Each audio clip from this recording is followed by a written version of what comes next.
Sahana Bhavatu Sahanau Bhunaktu Sah Viryam Karavavahai Tejasvinavadhitamastu ma Vidvishavahai. Om Shanti Shanti Shanti. Sarva Vedanta Siddhanta Gocharam Tamagocharam Govindam Paramanandam Sadgurum Pranatosmyaham. Então, nós estávamos no verso 44.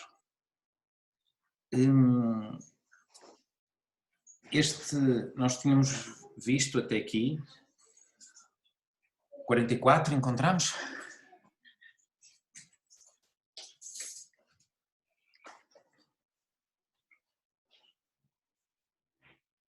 Então, nós tínhamos visto até aqui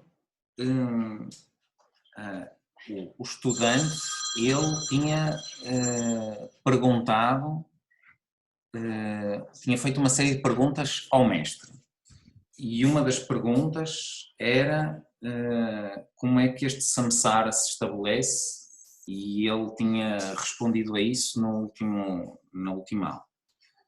Então agora neste verso 44, ele responde à pergunta como é que a pessoa alcança a libertação. E então ele diz: Shruti Pramanaikam Swadharma Nishta Tayevatma Vishuddhirasya Vishuddha Buddhif Paramatma Vedanam Tenaiva Samsara Sammulanashaha.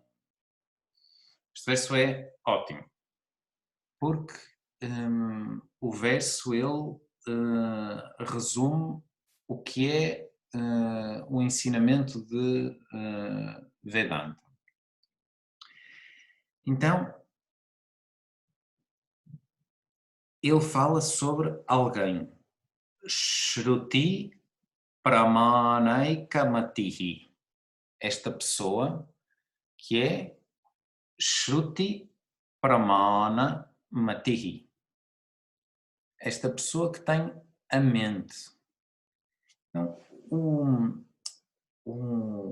o ensinamento, ele fala para alguém. Isto está sentado numa cadeira a ensinar, não dá para mim. Vou ver se me consigo pôr aqui assim de pernas cruzadas ou assim. Enfim. Problemas técnicos. Não é fácil estar a ensinar sentado numa cadeira. Não me leve eu próprio a sério.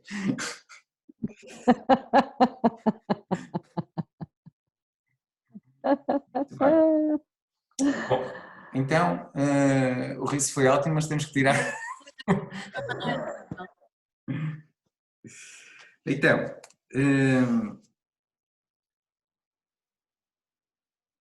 o ensinamento fala para esta pessoa que se vê a si mesma como um problema, não é? Quando nós olhamos para o ensinamento, nós temos de ver que o foco do ensinamento não é dizer que o ser humano tem um problema. Não é? Sobretudo nós, aqueles que vêm de trás do início e viram a evolução do texto, o nosso foco não é demonstrar que existe uma ignorância que nós temos. O foco do ensinamento é revelar à pessoa que existe uma identidade entre aquilo que ela busca e aquilo que ela é.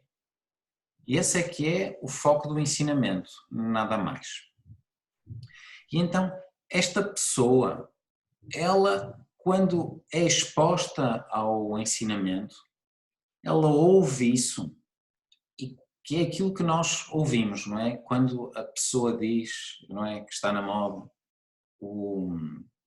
a felicidade está dentro de nós. Ou, ou tu já és aquilo que queres ser, ou o que quer que seja. A pessoa ouve estas coisas, mas a pessoa não vê isso. E, portanto, porque a pessoa não vê isso, é que se diz que a pessoa tem uma ignorância. Por isso é que nós não podemos levar a sério esta ideia de que eu sou ignorante. Porque o ensinamento, ele não diz tu és ignorante. Aquilo que o ensinamento diz é que aquilo que tu és é aquilo que tu queres ser.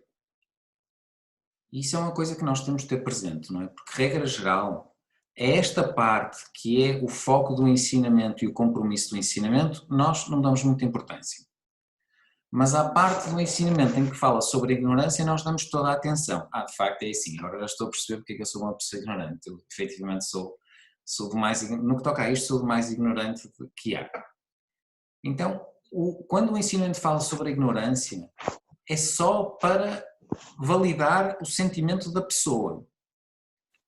Mas o nosso foco é mostrar isto, que este completo que eu quero ser, que este livre de limitação que eu quero ser, eu na verdade sou, independentemente das circunstâncias. Não é? Isto nós agora estamos numa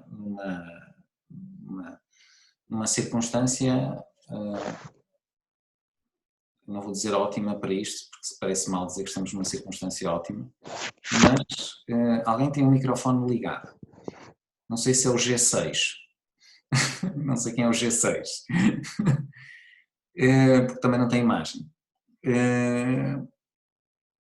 Mas não é, a nossa circunstância é de tal ordem que a pessoa pensa assim, a tendência da mente é pensar assim, bom, isto agora está péssimo, quando eu conseguir fazer, quando eu conseguir sair desta... Problemas, Miguel. O que é? Quando eu conseguir sair desta, quando nós conseguimos sair desta circunstância, aí sim é que as coisas vão ficar bem. E a tendência da pessoa é esta, não é? Agora não está bem, mas vai ficar bem. Então o que eu quero é isto, esta sensação, esta ideia, eu quero chegar a esta ideia de que está tudo bem.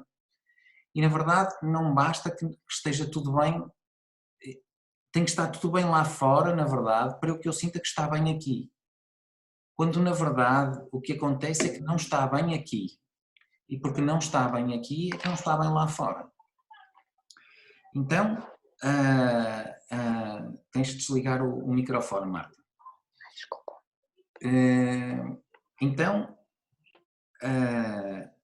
esta pessoa, ela, esta pessoa humana, ela é naturalmente levada pelo seu impulso natural a buscar este si mesmo completo. E em algum momento ela esbarra com o ensinamento. Hoje em dia nós literalmente esbarramos com o ensinamento. Por causa de quê? Desta coisa online. Não acredito que estou a dar uma aula online, ao que nós chegamos. Então a pessoa chega a isto, não é? Hoje em dia, não é? A Vedanta é mais uma coisa que está aí assim para ser oferecida, não é? Então, faça pilates, faça yoga, faça ginástica, faça abdominais, aproveite o vírus para pôr-se em forma. Treine 5 vezes por dia. Depois há mais alguma coisa que a pessoa pode fazer quando está parada em casa, não é? Dependendo das pessoas, não é? Porque há pessoas que estão a ficar entediadas, já não sabem o que é onde fazer mais fechadas em casa. Há outras que já não aguentam mais o que fazer, têm que fazer homeschooling às crianças, como nós. Os professores mandaram-nos trabalhos de casa como se eles estivessem na escola. E a pessoa pensa assim, bolas, eu tenho que trabalhar. Então, Vedanta torna-se mais uma coisa. Então, mais uma coisa para nós fazermos quando estamos fechados no coronavírus. Vamos ouvir umas aulas de Vedanta. Então a pessoa esbarra-se, não é? Esbarra-se com isto. Mas idealmente, tudo isto é ótimo, não é? Porque a pessoa pode ao menos ouvir falar disto. Talvez tenha de ser assim no mundo atual, porque na Índia havia uma coisa chamada Apatatagnanam, que é assim um conhecimento genérico, não é? A pessoa tinha uma ideia disto, tinha uma ideia de que havia uma coisa chamada moksha, de que há um Atma, um si mesmo livre de limitação. Aqui há uma ideia geral naquela cultura. E portanto a pessoa querendo ir atrás disto. Então talvez o online e essas coisas todas sirvam disso aqui no momento presente. Mas a pessoa esbarra com isto. Mas em alguma altura a pessoa tem que ir atrás disto. E este ir atrás disto faz parte de uma atitude. Sem a pessoa ir atrás disto, seja de que maneira for, uma atitude não se desenvolve na cabeça da pessoa. E então quando a pessoa vai atrás disto, a pessoa encontra uma série de opções, não é? Que na verdade foi tudo aquilo que nós fizemos ao longo da nossa vida, que é procurar caminhos para eu chegar a esta felicidade ou este ser completo que eu quero ser. E então vários caminhos a pessoa segue, até que finalmente a pessoa chega àquilo que é dito ser a espiritualidade. E quando a pessoa chega a isso, aí a pessoa cria uma divisão na sua cabeça. Não é? Até agora eu dediquei-me àquilo que era mundano. Agora deixei essas coisas para trás. Eu agora sou uma pessoa espiritual. Não é? Já não me interesso por essas coisas que as outras pessoas se interessavam. Eu agora sou uma pessoa espiritual. Portanto, uma coisa eu tenho-vos a dizer, uma pessoa espiritual não está na internet a esta hora a ver um fulano a falar. Não está. Uma pessoa espiritual estaria sentada de olhos fechados a fazer alguma coisa. Procurar quem sou eu lá no fundo, lá mergulhada no fundo, na caverna do coração. Era isso que uma pessoa espiritual estaria a fazer. Então, a pessoa está assim, não é? Divide o mundo e entra na tal da espiritualidade. E quando entra na tal da espiritualidade, aparecem uma série de ideias para a pessoa. Até que a pessoa encontra Vedanta. Até que a pessoa encontra o Veda. E este Vedanta, ele apresenta-se como sendo Pramana, um meio de conhecimento. E isto é fundamental, porque nós temos que sempre ter presente isto. O problema do ser humano é um problema aparente. O samsara é como os piolhos. É uma pena esta aula não ser presencial. Porque se esta aula fosse presencial e eu começasse a falar de piolhos e começasse a dizer, eu tive com os miúdos, o Lucas teve piolhos e eu acho que estou com piolhos também.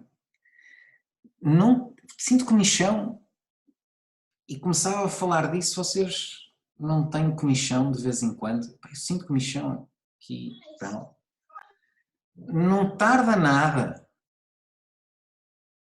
A pessoa começa a sentir também ela própria uma comichão.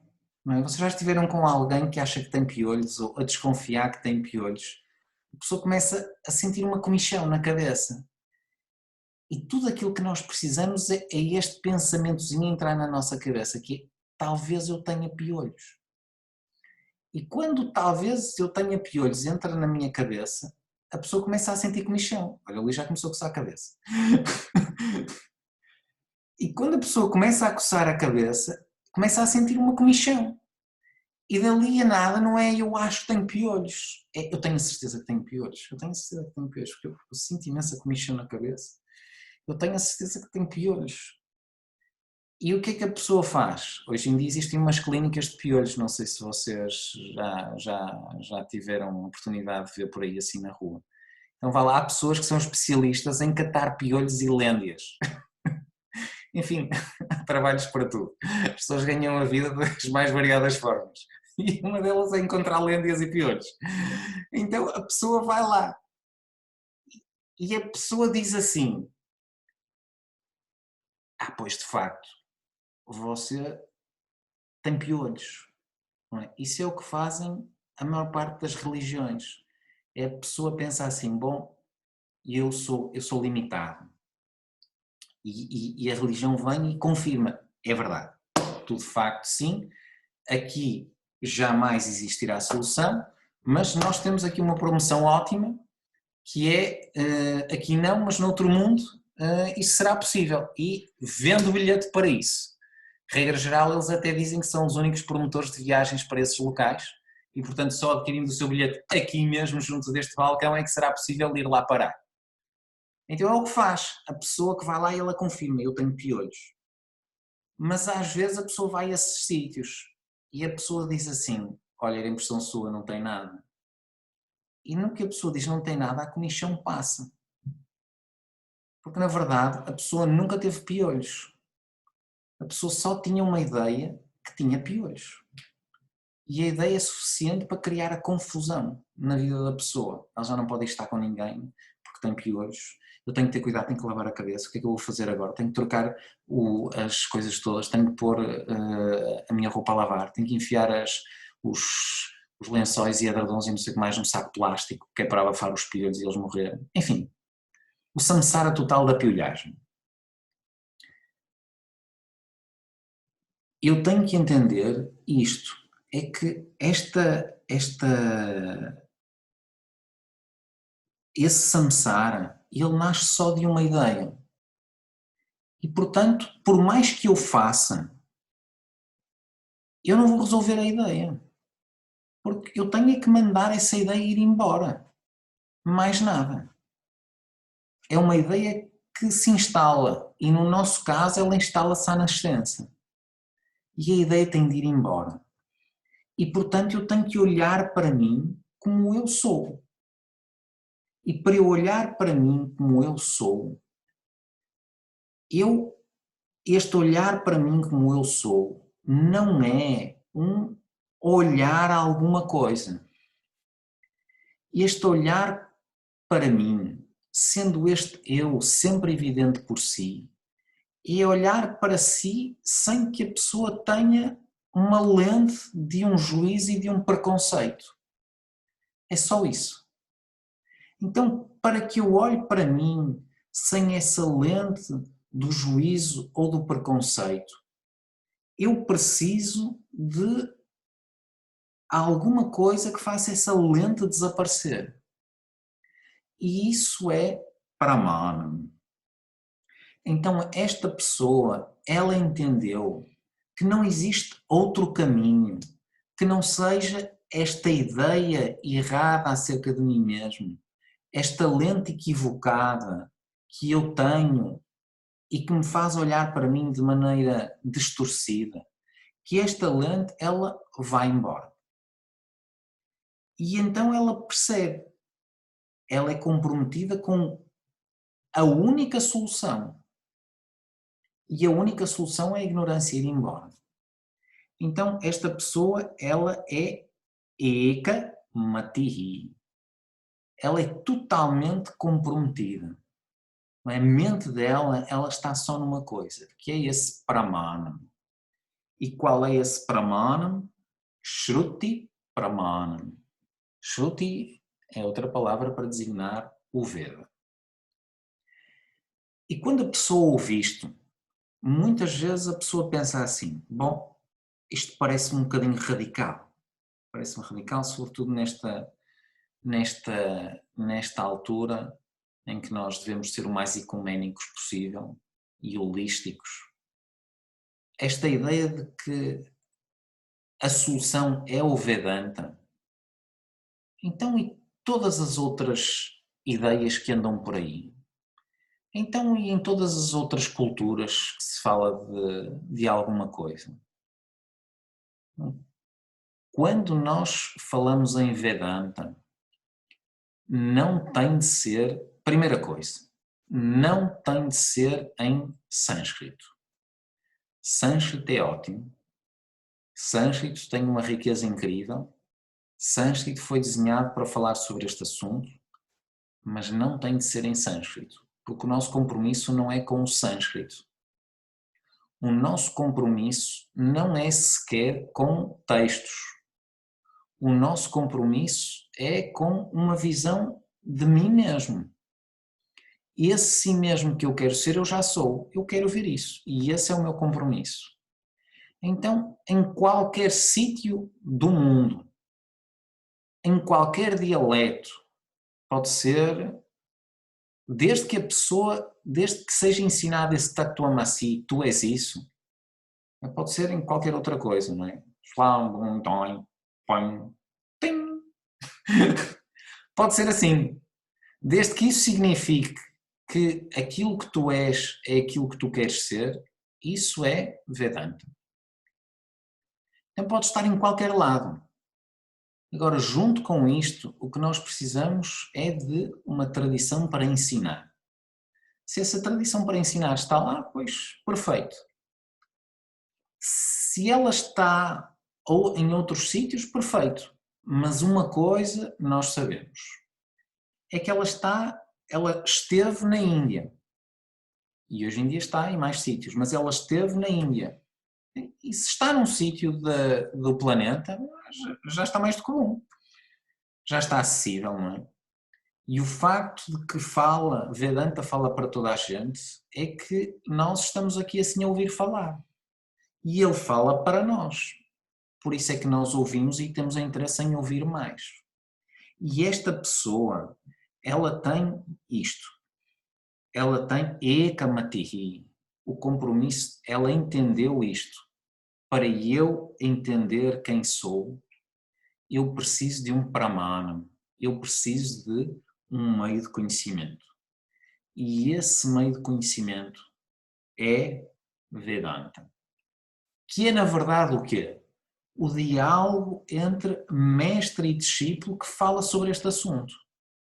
Que, no fundo, as Upanishads, que são a raiz do Pramana, são Mula Granta, elas são só isto. São diálogos entre mestre e discípulo. São satsangas entre mestre e discípulo.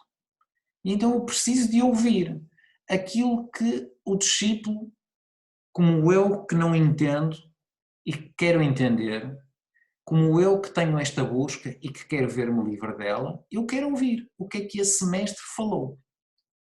E o que esse mestre falou para este discípulo, o meu professor tem que fazer vivo agora. Porque aquilo que esse mestre falou para esse discípulo estava vivo naquele tempo. E continua vivo, desde que alguém faça vivo. E é por isso que do Pramana faz parte este professor e o ensinamento e este professor.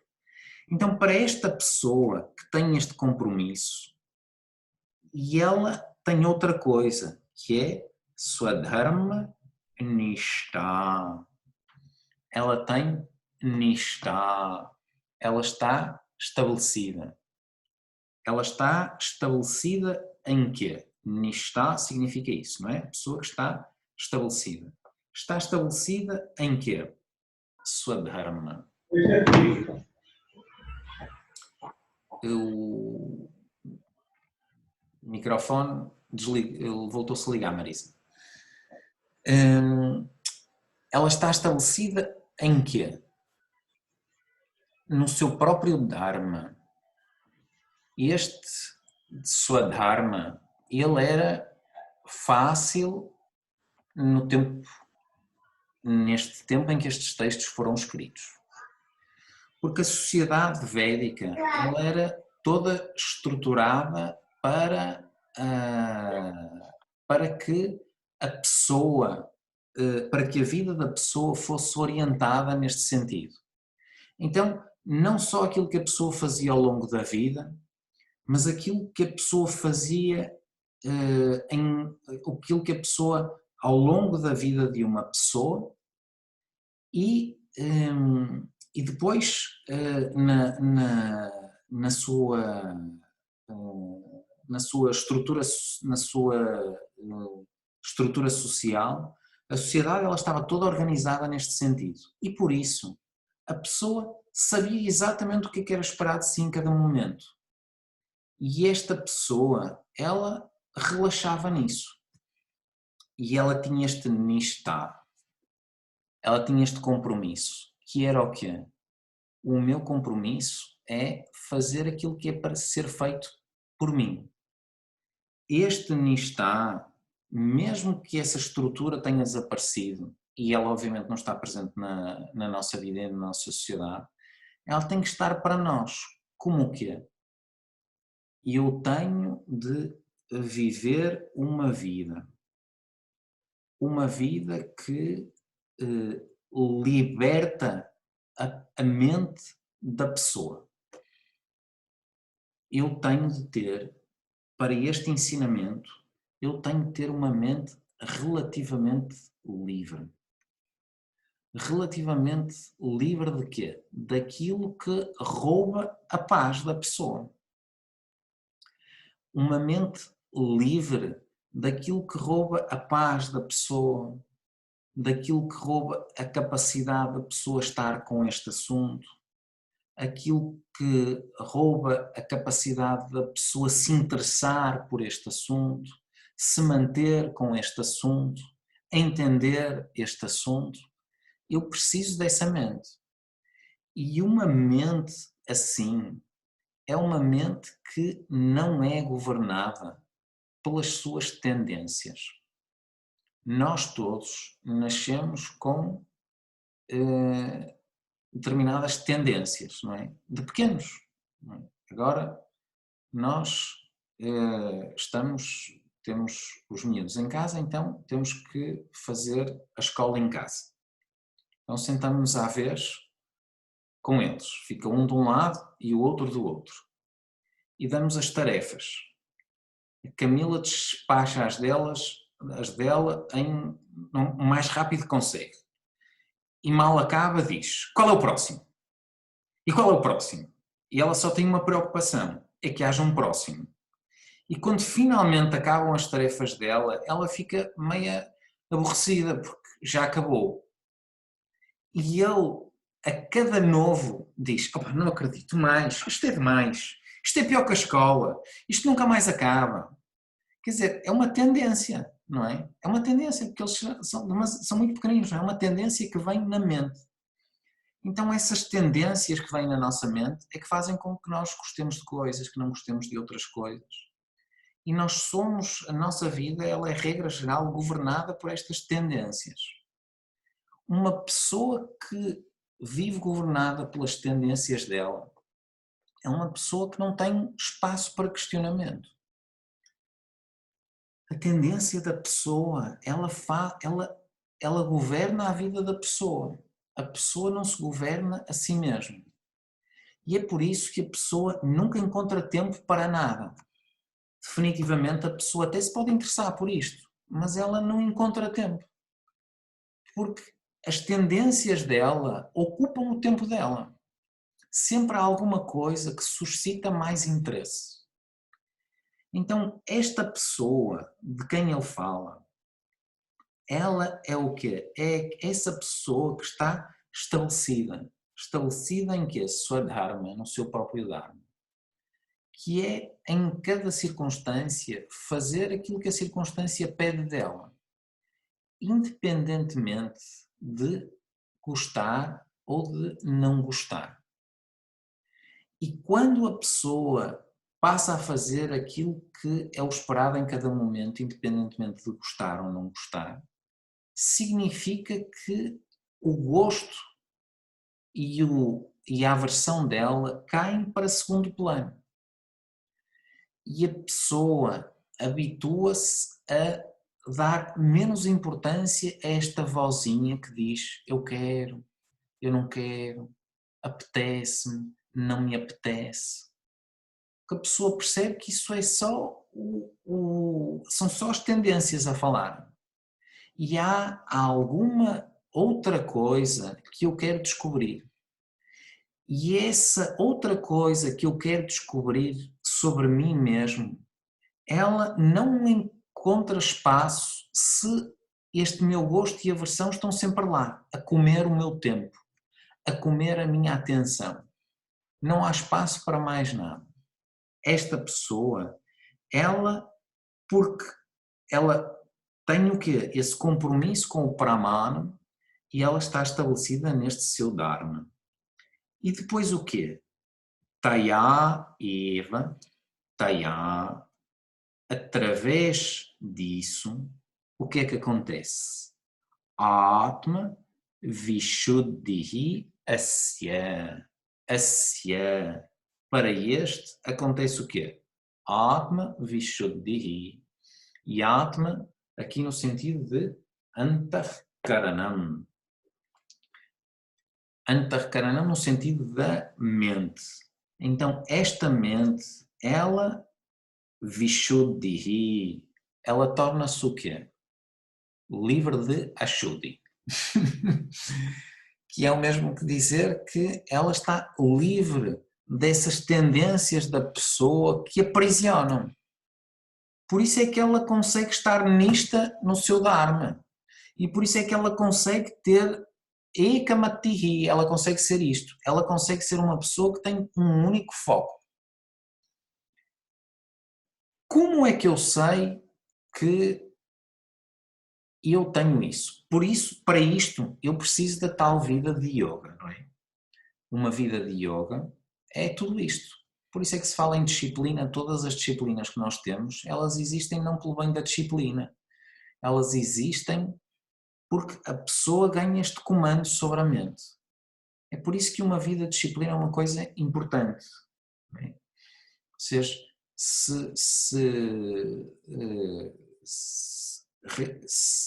muitas vezes nós vemos isto. Crianças que tiveram pouca disciplina em crianças e só ouviram sim, hoje em dia há muitas teorias sobre a educação, não é? A educação é como a alimentação, há uma teoria para tudo, não é? Tudo aquilo que é ótimo numa teoria é péssimo noutra teoria, não é? A não ser óleo de coco. Óleo de coco, acho que hoje em dia, atualmente, não deve existir nada que não me diga que óleo de coco é bom, não é? Óleo de coco é bom para tudo, por dentro, por fora. Dá-me ideia que um destes dias vamos receber aí assim um tweet qualquer ou um WhatsApp a dizer que a cura para o corona é o óleo de coco. Vou arranjar uma vacina de óleo de coco. No Ayurveda já devem ter procurado. Mas o que independentemente de há esta teoria que é não se deveria dizer não às criancinhas, não é? As criancinhas não se lhes devia dizer que não. Eu já conheci pessoas assim. Tentam de todas as formas e mais algumas nunca dizer não à criança. Epá, é do mais hilário que vocês possam imaginar. As voltas que as pessoas dão para dizerem não. Mas uma criança, eu não estou a dizer que a teoria esteja mal, não é? A minha única questão é esta. Pode ser que as que tenham imensa disciplina e tudo mais assim, mas uma criança que se desenvolve sem uma disciplina, ela, regra geral, é um adulto sem disciplina. Ela, em pequena, não aprendeu uma estrutura. Não é? Aprendeu apenas o quê? A fazer aquilo que lhe apetece fazer. Então, esta pessoa, ela não consegue ter esta separação. Na mente dela não existe separação entre aquilo que são as vontades da minha mente e eu. Não existe uma percepção na própria experiência da vida da pessoa de alguém separado de uma vontade satisfeita. E a possibilidade deste alguém estar bem, independentemente da possibilidade do desejo satisfeito. Esta experiência a pessoa não conhece. E, portanto, ela só vê uma possibilidade, que é o meu gosto tem que estar lá, porque eu sou totalmente o meu gosto. E é isso que a vida de yoga faz, não é? A vida de yoga ela vai abrindo espaço. Abrindo espaço a que o quê? Abrindo espaço a que a pessoa veja que eu estou lá, independentemente destes gostos e das minhas aversões estarem presentes ou ausentes. E que, na verdade, há uma série de circunstâncias em que, apesar de elas não estarem lá, que eu me vejo completo. E, portanto, existe a possibilidade de eu ser isso. Porque eu consigo ser independentemente da presença disto. Então, esta vida, ela traz isso para esta pessoa. Antahkarana Naischalyam. Antahkarana Shuddhi. Que é aquilo que se chama purificação da mente. Que não tem nada a ver com a pessoa só ter pensamentos puros. Seja lá o que isso seja, não é? Porque não existe nenhum pensamento impuro. Se houvessem pensamentos impuros, então nós podemos ter pensamentos puros. Mas tudo aquilo que existe são pensamentos. E depois o resto é o quê? O resto sou eu que ajuizo. Porque não existe mais ninguém a ajuizar se o pensamento é puro ou impuro. E eu é que ajuizo. Este pensamento não devia estar aqui. A pessoa é que se julga. A pessoa é que julga. Agora irritei-me. Irritei-me, não devia ter irritado. A mente não está nada purificada. Não está nada purificado. Preciso de comprar ao supermercado mais gel, desinfetante. E papel higiênico, é uma coisa que parece preocupar muitas pessoas. Papel higiênico. Enfim, o mundo acaba e as pessoas preocupam-se com o papel higiênico. Vocês veem aonde é que as pessoas têm a mente, não é? Onde é que as pessoas têm a mente, não é? Nem sequer está à frente, está lá atrás. É onde as pessoas têm a mente. Enfim, então, Atma Vishuddhasya, para esta pessoa que tem isto, através deste Swadharma Nishta, esta pessoa alcança isso. E então o quê? Vishuddha Buddhehe, para esta pessoa que tem isto, como é que eu sei se eu tenho isto? Esta é uma pergunta, não é? Que às vezes, que eu já tenho ouvido, também já ouvi muitas vezes fazerem esta pergunta ao Swamiji. Swamiji, como é que eu sei que eu tenho o tal da purificação da mente? Quero saber se é possível passar um certificado assim de que eu tenho tal disto. Uma forma de eu ver se eu estou a caminhar neste sentido é o quê? É eu ter interesse por isto. Quanto mais interesse eu tenho por isto, quanto menos alguns de nós tiveram uma espécie de como é que se diz? Amor à primeira vista ou à primeira escutadela. Não é? Alguns de nós foram assim, outros não é? Mas alguns de nós são assim, não é? A pessoa ouve Vedanta a primeira vez e apaixona-se, não é? E a pessoa ouve e da primeira vez que a pessoa ouve, aquilo faz sentido, não é? Entra como faca afiada em manteiga derretida. E entra e toca a pessoa. Outras vezes não. Outras vezes a pessoa ouve, gosta, depois nunca mais se lembra daquilo, depois volta a ouvir, depois pensa assim, olha, o Miguel vai dar umas aulas online.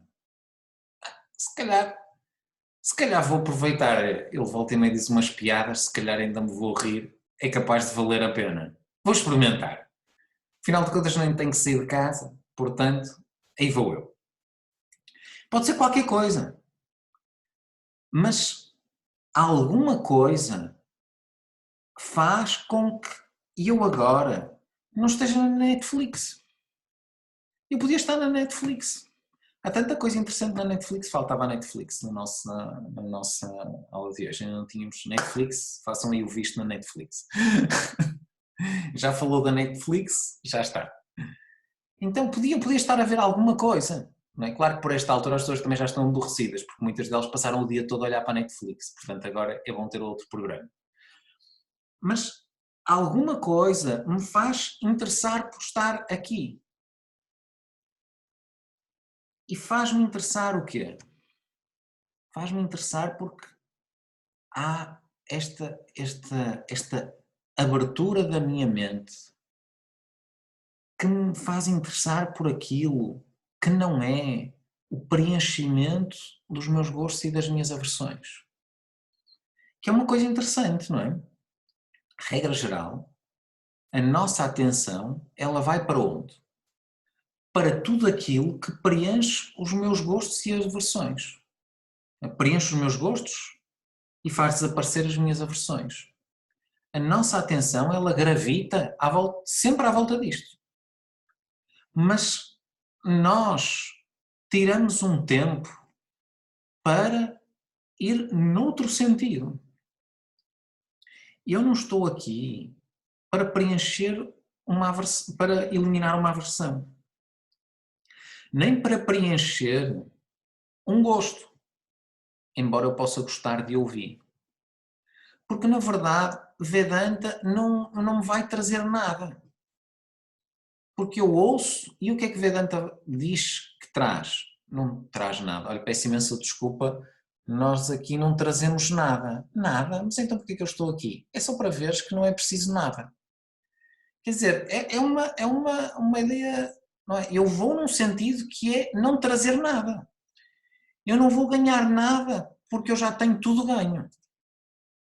Então, o simples facto de eu ter interesse mostra que a minha mente tem um tanto disto. Então, medições nunca são boas. Porque nas medições nós julgamos. Então, isto que eu vou dizer não é para a pessoa começar daqui para a frente a medir-se. Eu acho que hoje foi um dia de muito Atma Vishuddhi. Estou num patamar de purificação da mente elevadíssimo hoje. Hoje estou no nível 3 de purificação da mente. Ontem estive no nível 2, mas confio amanhã chegar ao nível 4 e depois de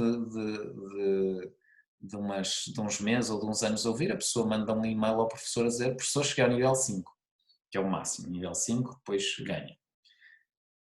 É só para nós vermos, quanto mais eu tenho interesse por isto, quanto mais eu consigo abrir espaço na minha vida para isto, quanto mais as outras coisas começam a perder interesse, e não significa que eu não tenha interesse pelas outras coisas, mas, como sempre dizia o Swamiji, e como diz a Ganga, este interesse, ele é ciumento. O Swamiji dizia, o desejo por moksha é um desejo ciumento, não gosta de companhia. Não gosta de companhia não significa que eu não tenha outros desejos, mas ele passa sempre à frente dos outros. E isto naturalmente, quando se expressa naturalmente, significa que a pessoa tem isso mais e mais. E porque a pessoa tem mais e mais é que a pessoa consegue ouvir mais e mais. E porque a pessoa consegue ouvir mais e mais é que a pessoa tem isto na cabeça mais e mais. E quando eu tenho isto na cabeça mais e mais, significa que aquilo que eu tenho na cabeça eu quero ter claro. Que eu não quero andar com uma coisa na cabeça acerca da qual eu tenho dúvidas. a pessoa não se aguenta, não é? Se vocês, é por isso, vocês sabem porque é que alguma, não são vocês, não é? Não são vocês, mas vocês já ouviram falar daquelas pessoas que começam a ver uma série na Netflix, assim às 9h30, 10, e tinham que se deitar às 11 e só se vão deitar à 1 da manhã ou às 2. Já ouviram relatos de pessoas assim? Elas começam a ver, ser relatos longínquos, não é? Longínquos. É como o corona. Já ouvi falar de alguém que tem, mas nunca no meu círculo, não é? Enfim, nós aqui podemos continuar, mesmo que vocês, o vírus habite por aí assim, podemos continuar porque nós só somos infectados por outros tipos de vírus aqui no computador. Então, a pessoa, ela vê a primeira e depois eles, regra geral, fazem assim, acabam quando vai acontecer alguma coisa. E a pessoa começa a pensar, será que agora vai acontecer aquilo? Será que não? Se calhar vou só ver o início, só para ver o que é que vai acontecer. E depois a pessoa vê o início, e já que chegou ao início vê o meio, não é? Quem chega ao meio acaba de ver, não é? E depois, acabando de ver, o que é que acontece? O episódio a seguir acaba da mesma maneira, que vai acontecer alguma coisa no outro. E o que é que a pessoa pensa? Epá, uma vez de vez em quando também sou sempre uma seca e eu vou também sempre com estes controles e disciplinas e não sei como. Epá, vou experimentar. Epá, quero lá saber, olha, hoje vou-me deitar tarde, também só se vive uma vez. Só se vive uma vez e, portanto, vou mostrar toda a exuberância da minha existência vendo mais um episódio da Netflix, que eu sou um tipo super radical. Então é assim, não é? Então esta pessoa que não se entretém com o Netflix, nada mal com o Netflix, mas não se entretém com o Netflix, tem este mesmo género de pensamento, que é estas coisas ocupam a mente da pessoa e a pessoa não quer ficar com uma dúvida na cabeça. Ela quer ter a certeza daquilo que tem na cabeça. E, portanto, ela ouve mais. Ela mantém aquilo, ela reflete sobre aquilo. Quando ela vai ouvir a seguir, ela vai com uma ideia na cabeça. Hoje ouvi outra vez um áudio de uma aluna minha que me tinha mandado aqui assim há uns, nada sobre este assunto, sobre outro, mas ela dizia uma coisa muito interessante, que foi, ela dizia assim, eu durante muito tempo ouvia o ensinamento e pensei assim, bom, vou deixar que o ensinamento fale e depois se eu ficar com dúvidas, eu vou deixar só que ele fale. Então quando eu ficava com uma dúvida, dizia ela, na aula a seguir eu ia ouvir e tinha essa dúvida a ver se o ensinamento resolvia. Quer dizer, isto é, mais ou menos ela disse isto. Então isto mostra que a pessoa tem aquilo na cabeça. Quer dizer, ela não simplesmente se sentou a ouvir. Ela ouviu e ela ponderou sobre aquilo. E portanto ela teve uma dúvida. E ela tendo uma dúvida deu o quê? Shutdown, deu o benefício de dúvida ao ensinamento. Não é? Podia ter perguntado, mas deixou o ensinamento também falar, que é uma opção. Mas esta pessoa, ela está com o ensinamento na cabeça. E, portanto, naturalmente, ela vai resolver o ensinamento. Ela vai resolver as dúvidas que tem sobre aquilo que o ensinamento diz. Ela dessas dúvidas, ela tem que se ver livre, porque se eu estou sempre com isto na cabeça, ela dessas dúvidas ela acaba por se ver livre. O tempo de exposição ao ensinamento faz isso pela pessoa. Mas depois, como ela continua a pensar, não é? A série, cujo título é Tu és Brahman, continua a passar. E a pessoa começa a pensar assim, mas será que é verdade? Então ela entende, mas ela pensa, isto é verdade? Isto é a minha verdade? Isto que se diz, eu já entendi o que é dito, mas isto que se diz, sou eu? Serei? Não serei? Não posso ser por isto. Se calhar sou por isto. Não, isto é verdade. Quer dizer, a pessoa, ela já não tem só na cabeça o ensinamento. Ela transporta o ensinamento para ela. Ela já não está a entender o que é esse Atma Brahman. ela já não está só a ver o que é Ishvara, o que é o todo e o que é o indivíduo. E que existe uma identidade. Ela olha para si mesma e procura ver em si mesma. Não no ensinamento. Eu não tento ver no ensinamento que de facto é verdade que o indivíduo é o todo. A pessoa já não tenta ver que no ensinamento existe só um Brahman e que tudo o resto existe só uma realidade e que tudo o resto é uma aparência de realidade. Essa pessoa, ela tenta olhar para si e tenta ver o que é que me impede de ver isso. Onde é que me falha a lógica? Onde é que o meu pensamento me está a levar para outro lado? O que significa que para isto a pessoa tem que ter tempo. E tempo, não é? O seu amigo Paramartananda, agora quando nós estávamos na Índia, falou nisto, não é? Que eu fiquei com esta, quality time, não é? Tempo de qualidade. Mas significa, para eu ter tempo de qualidade, eu preciso de ter interesse. Nós estamos, a nossa vida, ela gira à volta daquilo que nós temos interesse. Por isso é que a visão de Vedanta, ela é a visão do próprio ensinamento, ela é incrível. Porque ela faz, ela cria uma circunstância de vida para a pessoa em que o interesse naturalmente nasce. É isso que faz. E este interesse estando lá, então eu olho, eu vejo, pois isto não faz sentido. Eu estou a pensar de forma errada. Até que a pessoa olha para si mesma e pense e vê, de facto, não, eu não consigo apresentar para mim nenhuma ideia que seja um obstáculo a esta visão.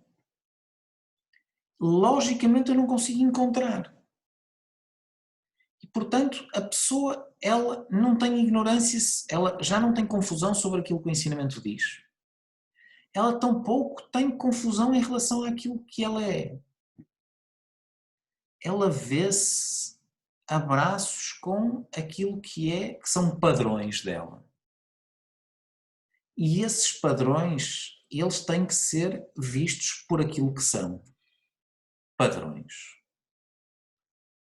Então, isto é este processo que se fala de Shravanam, Mananam e Nididhyasana. Eu ouço, eu exponho-me ao ensinamento de uma forma sistemática, regular, prolongada, porque é preciso tempo para entender. E depois de entender, ou ao mesmo tempo que eu entendo, eu preciso de tempo em que eu tenho esta coisa de ouvir e olhar para mim, ouvir e olhar para mim, ouvir e olhar para mim, ouvir, olhar para a lógica da minha mente, negar a lógica da minha mente. Ouvir, olhar para a lógica da minha mente, negar a lógica da minha mente. Por isso é que é preciso regularidade, é preciso que seja sistemático, que é para a pessoa pôr em causa a lógica da própria mente de forma regular e não esporádica. E para esta pessoa, o quê? Paramatma Vedanam. Vedanam. Existe o quê? O reconhecimento. Existe a visão de que deste Atma, deste si mesmo, não do Atma, não de um Atma. Porque um Atma é o quê? É a ideia que eu tenho quando eu me exponho ao ensinamento. Atma significa este eu, este si mesmo.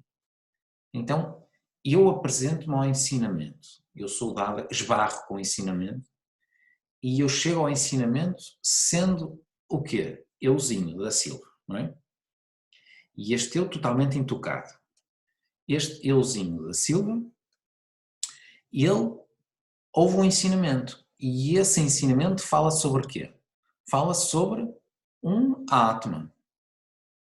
E esse Atma, ele é livre de limitação. Então eu quero esse Atma. Eu quero chegar a esse Atma, porque eu definitivamente não sou. Mas esta pessoa, ela olha e ela reconhece o quê? Esse Atma, não. Este si mesmo, como sendo o quê? Param, como sendo aquele que é livre, livre de limitação, como sendo aquele que eu sempre quis ser. Esse que eu sempre quis ser, sou eu. E então o quê? E então, através disso, Tena Eva, através disso, apenas através disso, o que é que acontece? Nossa, a destruição de quê? Samsara mula, da raiz do samsara, da raiz daquela árvore do samsara que nós vimos antes. A raiz, ele não diz samsara nasha, ele diz samsara mula nasha, da raiz, porque este samsara nasha nós temos diariamente. Quando a pessoa vai dormir, mais daqui a bocado, antes ou depois da série, que alguns irão ver ainda, está agendada para a pessoa ver. Logo a seguir ao Vedanta vou ver a série, vou ver se não demora muito, porque quero conseguir ver aqueles episódios e dava jeito que ele não se atrasasse muito. Já sei como é que ele é, depois entusiasma-se a falar daquilo e, portanto, então a pessoa, depois disso, a pessoa vai dormir. E então vai dormir e o que é que acontece? Samsara nasce. Samsara vai embora. Não é? Não há corona, não há isolamento, obrigatório ou não obrigatório, autoimposto, não é? A pessoa para já ainda vai dar umas voltas, não é? Vai ao supermercado e volta, põe a cabeça fora do vidro e tudo mais. Mas depois, se calhar, daqui a uns dias, não, estamos ali assim como o José e a Diana, não podem sair de casa. Então,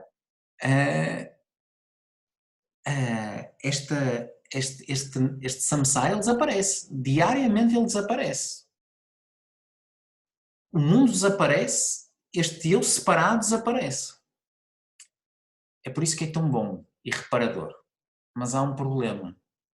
Mula não foi embora, a raiz não foi embora. E portanto a pessoa acorda. E quando a pessoa acorda, alguém acorda. A tal da pessoa acorda. E junto da pessoa, um samsara. Porque essa pessoa que acorda, ela traz consigo um samsara. Então, esta visão de si mesmo faz com que essa pessoa que traz consigo um samsara, essa pessoa como realidade, ela vai embora. Este si mesmo, esta pessoa, ela continua lá. Esta pessoa continua lá com os seus gostos e as suas aversões e tudo. Mas esta dimensão absoluta desta pessoa, ela vai embora.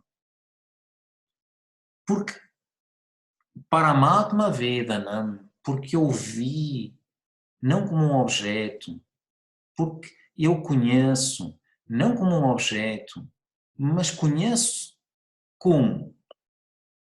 No sentido em que a ignorância acerca do que eu sou vai embora. E neste sentido, isto que eu sou, sendo visto, então esse aspecto temporário que é o indivíduo, ele continua lá, mas ele perde o quê? A sua natureza absoluta. E no que perde a natureza absoluta, então samsara vai embora.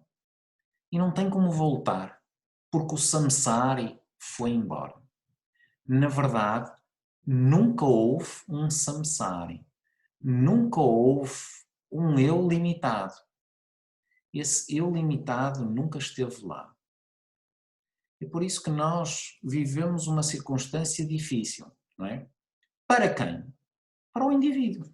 O indivíduo é que fica preso em casa, o indivíduo é que não pode ir, o indivíduo é que tem isto, o indivíduo é que pode ter perdas ou não ter perdas. Tudo isto está lá para o indivíduo. Mas para este si mesmo, que eu sou, não há ganho, não há perda. Não é? Não constipa, nem fica bom. Não nasce, não morre. Para este si mesmo está tudo na mais perfeita ordem. Não existe sequer nada além dele. Então, esta plenitude, a pessoa tem de reconhecer. No que a plenitude reconhece, a pessoa vive livre, que é o que ele vai falar no próximo verso. Este que tishtati, diz o próximo verso. Yahatistati, Yahatistati, aquele que permanece. Permanece como o quê? Atmana, permanece como este si mesmo. Essa pessoa é o quê? Muktaha, ela é livre. Ela é livre no próprio indivíduo. É porque ela não está presa ao indivíduo. Essa é que é a liberdade. É porque a pessoa não está presa ao indivíduo. A pessoa é livre do indivíduo. E este indivíduo ele vai ter experiências agradáveis e desagradáveis, e momentos difíceis, e momentos desesperantes, e outros muito alegres, mas até no momento mais desesperante, a pessoa é livre. Porque no momento mais desesperante, alguém está lá a revelar o desespero. O desespero acontece aonde? O que é que permitiu que o desespero chegasse? O que é que vai permitir que o desespero finde? Mesmo que o desespero finde com o fim do indivíduo. Isso sou eu.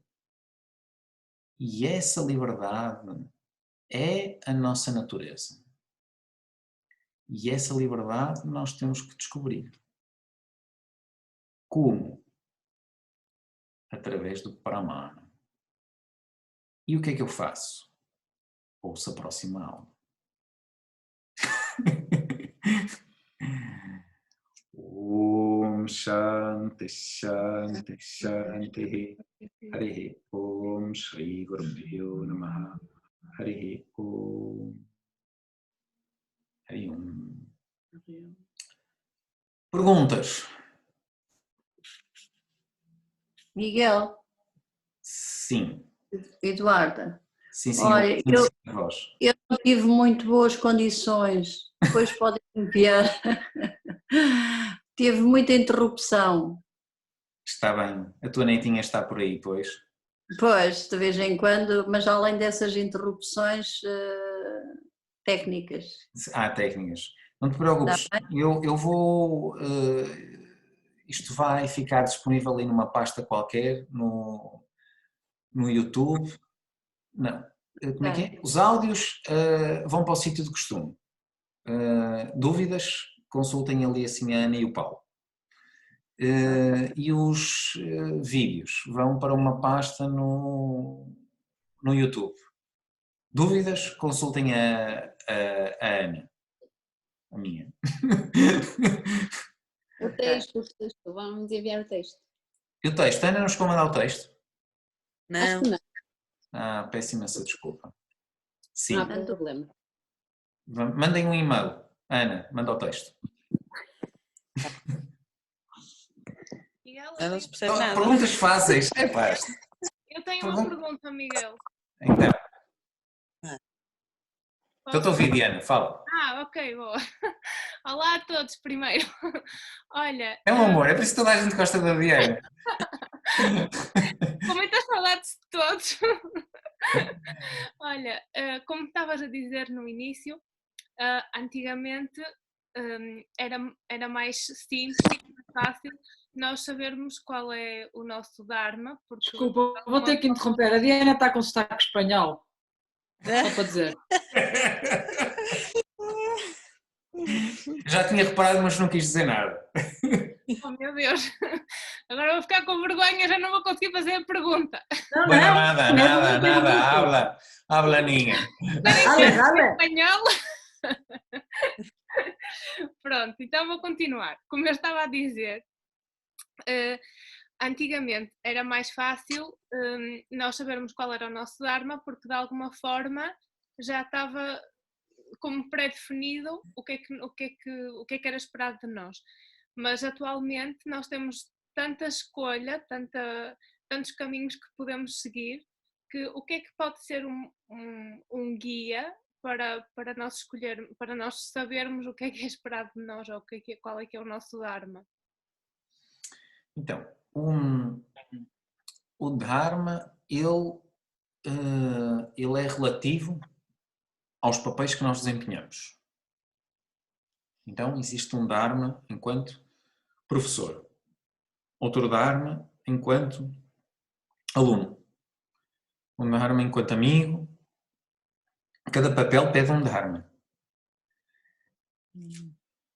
E eu digo sempre isto, não é? A esmagadora maioria das vezes o que fazer e o que não fazer é relativamente fácil. Nós sabemos exatamente o que é esperado de nós nas circunstâncias. Às vezes o que é esperado de nós não é aquilo que nós queremos, e essa é que é a dificuldade. Eu sei o que é para fazer, mas eu não quero. Eu sei o que não é para fazer, mas apetece-me. Não é? Já dizia Duryodhana. Duryodhana dizia exatamente isso. Eu conheço o Dharma, eu não tenho interesse em se fazê-lo. Eu sei exatamente o que é o Dharma e eu não consigo senão fazê-lo. Há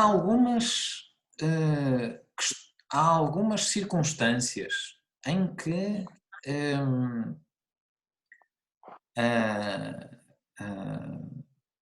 o que é para ser feito se baralha. Sobretudo numa sociedade em que as pessoas são todas seguidas por gostos e aversões. Às vezes aquilo que parece óbvio para uma pessoa, porque ela está centrada totalmente no seu querer, conflitua com aquilo que outra pessoa vê. Ou muitas vezes acontece, não é, em conflitos de gerações entre pais e filhos, porque aquilo que é a visão dos pais é balizada por valores de uma geração que a dos filhos já não partilha. Então, nós temos que ver o seguinte, que isto é uma coisa muito importante, porque num mundo em que toda a gente segue o Dharma, muitas destas questões elas não se põem. Porque quando toda a gente segue o Dharma,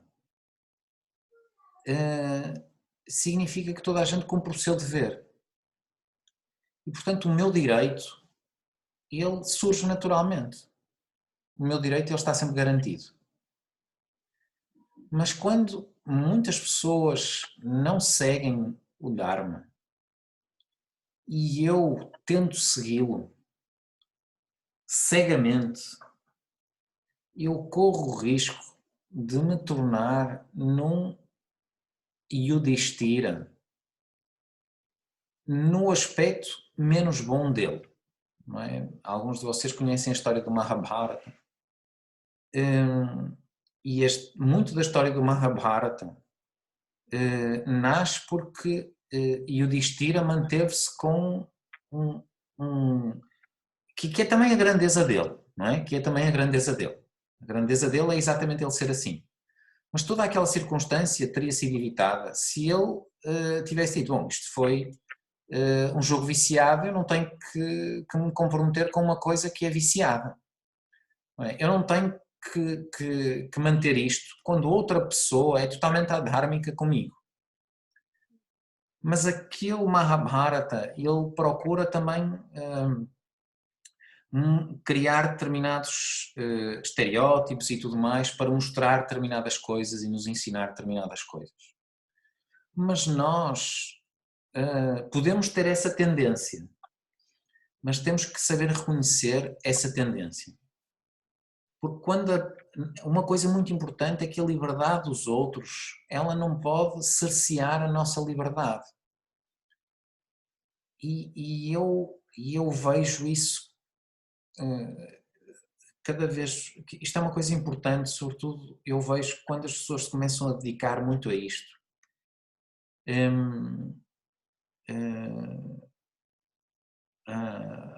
Quer dizer, há um tanto que é fundamental, não é? Mesmo quando se fala neste Swadharma Nishtha, que o texto falou, isto para funcionar, não é? Este Vedanta, ele para funcionar, a pessoa tem que ter para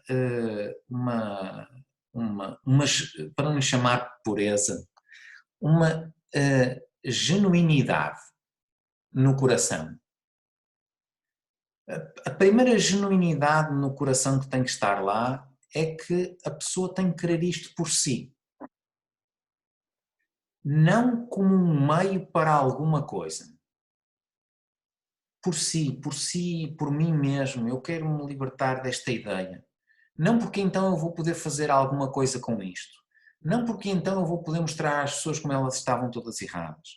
Não porque então as pessoas me vão reconhecer. Não porque nada disto. Não porque eu tenho este complexo ou esta ideia e então eu constantemente estou a tentar resolver este complexo e esta ideia. Esta pessoa, que é isto que a vida de Dharma dá, ela encontra uma ligeireza em si. Quer dizer, a pessoa tem que encontrar uma certa vontade consigo mesmo para todas estas coisas. Então, para esta pessoa isto funciona. E o que eu vejo é que muitas vezes quando a pessoa encontrou isto tudo e esta vontade, uma certa vontade consigo mesmo, às vezes ela começa-se a pôr para trás em relação aos outros.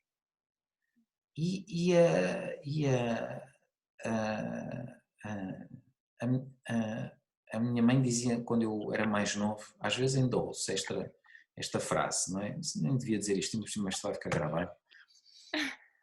Mas pronto, vou dizer. A minha mãe dizia assim, ó filho, tu de tão sério que és, até és lorpa.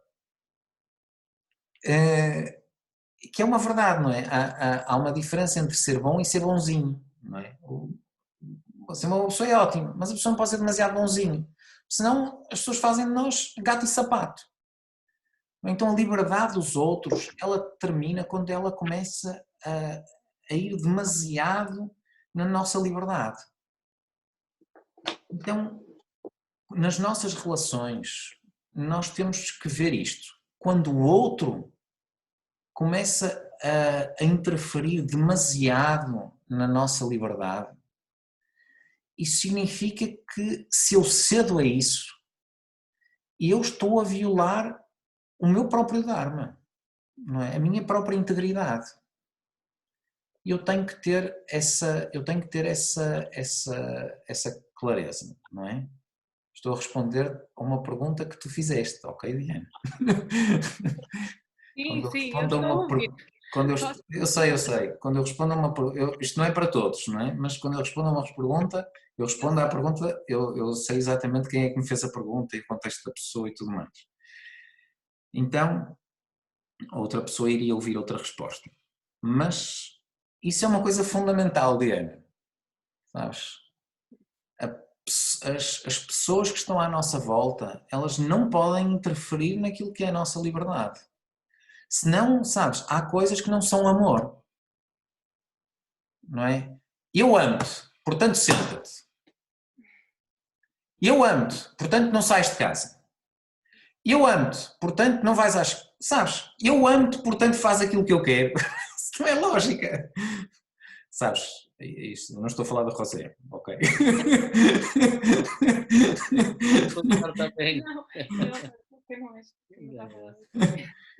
Mas não é quando então o meu Dharma é o quê? É fazer tudo aquilo que as pessoas me mandam? Não. Porque a pessoa pode estar a abusar. Abuso de livre-arbítrio.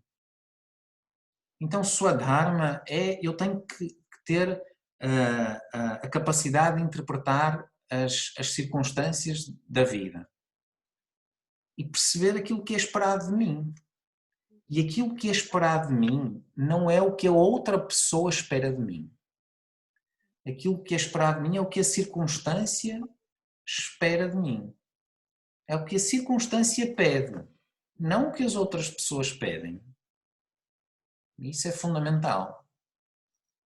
Nem sempre aquilo que a circunstância pede é aquilo que as outras pessoas pedem. Às vezes as pessoas pedem coisas, mas a circunstância não pede isso. Nós temos que saber atender à circunstância e não às pessoas. E às vezes atender à circunstância e não atender às pessoas significa que as pessoas vão ficar muito desagradadas connosco. Está tudo bem.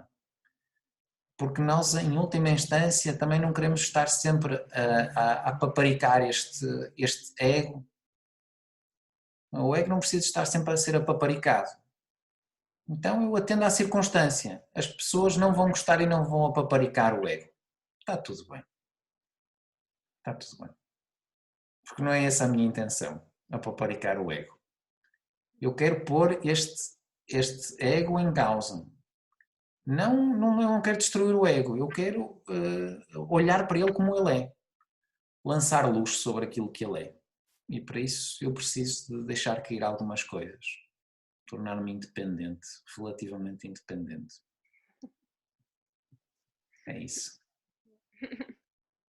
Sim? Sim, obrigada. Não. Muito bem. Eu não sei que horas são, mas ainda deve tempo para outra pergunta e eu faço outra. Então, mais uma pergunta e depois, que eles quiserem, eu vou fazer uma mini meditação de 10 minutos. Mas se tiverem coisas para fazer e quiserem ir não sei, exitando. Bom, Miguel, obrigada. Tchau, culpa. Diz. Eu posso? Podes. Isto é um pouco estranho porque começam a aparecer outras pessoas e depois não sei se posso falar. Pronto. Podes. Esta pergunta, eu no outro dia estava a pensar nisto do sermos livres de limitação e depois cheguei a um ponto que estava a pensar, mas sim, sou livre de limitação, mas na verdade qual é que é a natureza desta limitação? A que é que se refere em concreto? Pois é, o que eu também já tenho pensado nisso, também não encontrei ainda. Não encontrei, já tenho pensado nisso. Onde é que está a limitação? Não vejo. É exatamente isso, não existe. Mas é um bocado pateta, mas depois comecei a pensar, mas... Mas não é pateta, é isso mesmo. A pessoa tenta se esforçar por encontrar uma limitação e não vê. Pode ser, eu depois comecei a pensar, estou a ser muito egocêntrica, muito... Não, é isso mesmo, não existe limitação, é isso mesmo, era só uma ideia errada, é isso mesmo. Eu também já tentei até fazer esse exercício, procurar encontrar limitação. Esforcei-me e não encontrei. Agora responde-me a sério, diz lá qual é o limite. Não há, mas eu estou a falar a sério. Não há limitação nenhuma. Não há limitação. Onde é que há limitação? Pois é isso, eu estou à espera de alguém que me dê a resposta a isto. Onde é que há uma limitação? Não há. Não há. A pessoa pode descobrir uma limitação no corpo. Sim. A pessoa pode descobrir uma limitação na mente. Sim. Mas fora isso, eu? Não. No eu não há limitação. Miguel. O que é engraçado é que só depois de tanto tempo a ouvir isto, só no domingo é que cheguei a essa questão. Pronto, todos nós, é uma exposição prolongada ao ensinamento. Bate certo. Okay. Está tudo bem. Que a pessoa tenha chegado a isso é o que é importante. O tempo que leva a chegar a isso é irrelevante. Foste tu, Ana? Fui eu. Então. Olá. Sim, sou esse ser livre de limitação, mas a realidade é que também é esta. Eu vivo num corpo limitado e tenho uma mente limitada. Estou aqui. Sim, E preciso de lidar com essa limitação.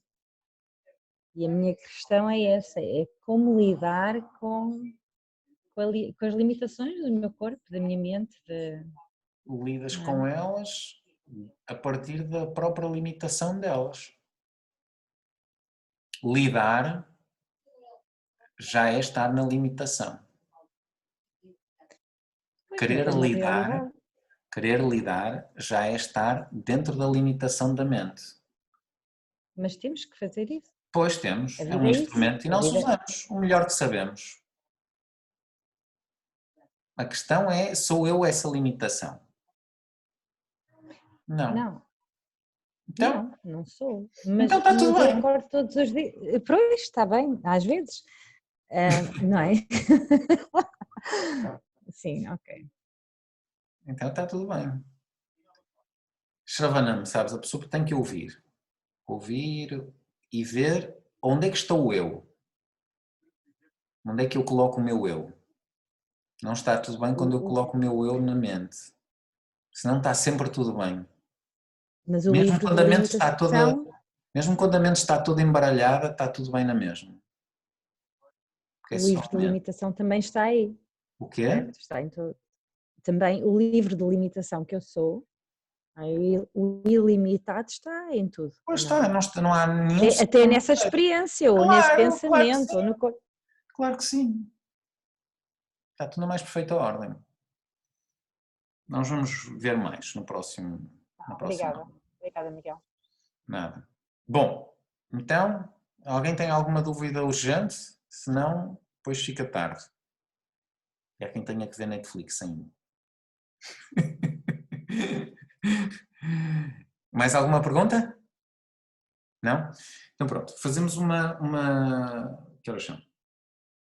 Ok, fazemos uma meditaçãozinha, pode ser? E eu vou aqui para facilitar a vida aqui assim à Ana, eu acho que posso pausar a gravação e depois pôr a gravar outra vez. Onde é que tu estás, Ana? Estás aí. Estou-te a ver. Eu desenrasco-me depois. O quê? Podes deixar ficar que eu depois separo. Não, mas eu acho que vou tentar fazer uma habilidade técnica.